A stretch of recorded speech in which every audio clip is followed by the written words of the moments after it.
Welcome to Retry Side Effects. A design can look correct when it runs once, but still fail when retries, timing pressure, or partial failure are introduced.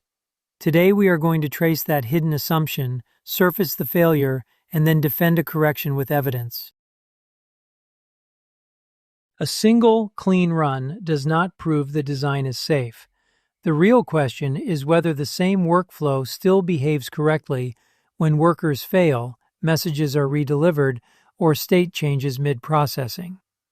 So the happy path is really just a weak test of the assumption. Exactly. Evidence has to survive failure, not just success. Now the pressure becomes visible.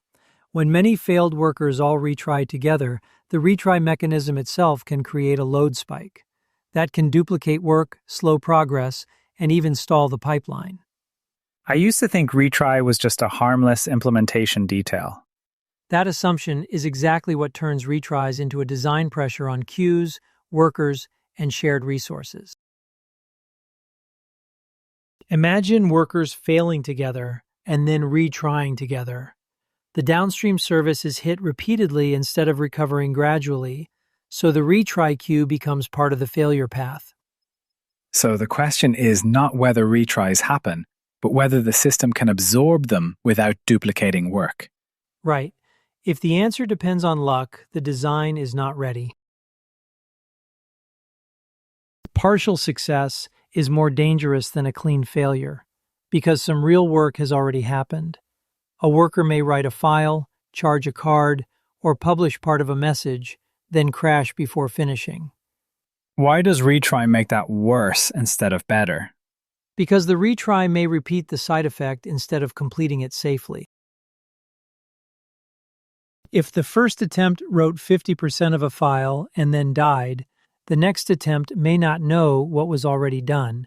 That is how you get a duplicate write, a clash, or a corrupted workflow.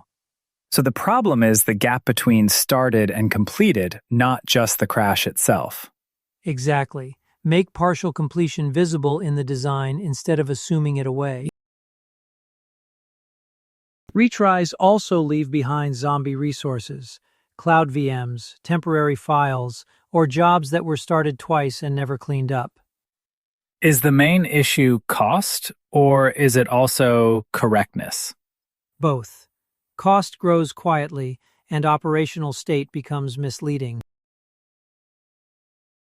A retry loop may create one VM, then another, and maybe a temporary file too, while cleanup arrives late or not at all.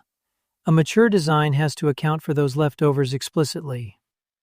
So cleanup is part of the design, not an afterthought. Yes, the system is managing repeated attempts, not just a single execution. Now we need the discipline that keeps retry analysis honest. State the invariant first. Before you pick a lock, queue, key store, or back-off policy, say what must remain true. Why start there instead of choosing the mechanism that seems easiest? Because tool names are not invariants. The mechanism comes second. The invariant is what connects the claim, the logs, and the test. If you know what must stay true, then you can choose a control that protects it and capture evidence that records it.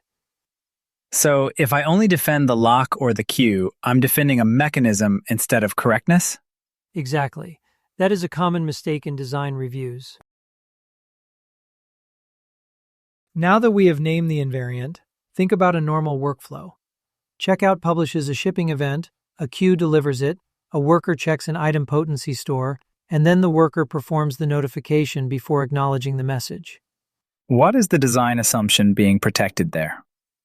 That delivery may be uncertain, but the worker can still decide whether the event has already been handled. This workflow only makes sense if we name the states explicitly in queued, delivered, processing, completed, acknowledged, and retry pending. So what invariant should I write down from that model? Each external side effect for an order event is applied at most once, even if delivery happens more than once. Now imagine the uncomfortable interleaving. Worker A ships order 42 and crashes before the acknowledgement is recorded. The queue redelivers the same event to worker B, and worker B ships it again. Why did this pass the sequential test then? Because the happy path assumes delivery count and execution count are the same thing. Under pressure, they are not. The failure signal is concrete: duplicate shipment, missing acknowledgement, stale state, and broken progress. A reviewer should be able to reconstruct that from logs, trace IDs, and the invariant being defended. What evidence would be strong enough to prove the failure happened? Evidence that links the event, the side effect, and the missing completion path. When you review a retry failure, ask whether the evidence actually supports the claim. If the logs say duplicate event 9 and the trace IDs connect that event to order 42, then you can reason about the invariant.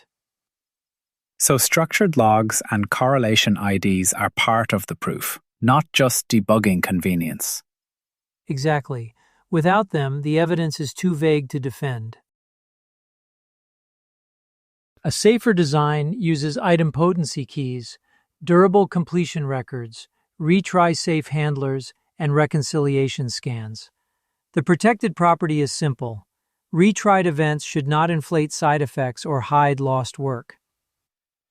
What trade-off does this fix introduce? Extra storage, more state to manage, and more careful handler logic. Here the mechanism is doing real work. The worker claims a key once, the key store rejects repeated claims, the side effect is performed, and completion is recorded durably before the retry can re-enter. What if the worker succeeds but the acknowledgement is lost? Then the retry path still has to be safe. The fix protects the invariant, but it does not erase operational trade-offs. This comparison is meant to guide judgment. A baseline is simple but hides timing assumptions. A guarded design protects the invariant directly. An idempotent design survives retries. An observability-first design gives you stronger evidence. Which one should I choose first? Choose based on the failure you need to defend against, not based on a universal best option. The evidence flow matters because a claim about retry behavior has to be reconstructible. Operation IDs, entity IDs, repeatable runs, and traces all help the reviewer verify what happened. How do I know the evidence is strong enough? If another engineer can repeat the test and reach the same failure or recovery behavior, the conclusion becomes defensible. This is the bridge to A3. You need to show the invariant, show the failure, show the fix, show the evidence, and defend the trade-off. What belongs in the integrity packet? The assumption, the validation, and the remaining risk. Your submission should not just describe a solution, it should defend it with a full evidence chain: baseline behavior, pressure condition, corrected behavior, and the reason the chosen control preserves the invariant. So the reviewer should be able to trace the reasoning from project to evidence to integrity packet. Yes, that is what makes the design reviewable. Let's end with two questions worth discussing. What breaks first under retries in your own system? Correctness, progress, or cost? And which trade-off would you actually accept if you had to defend the design in review?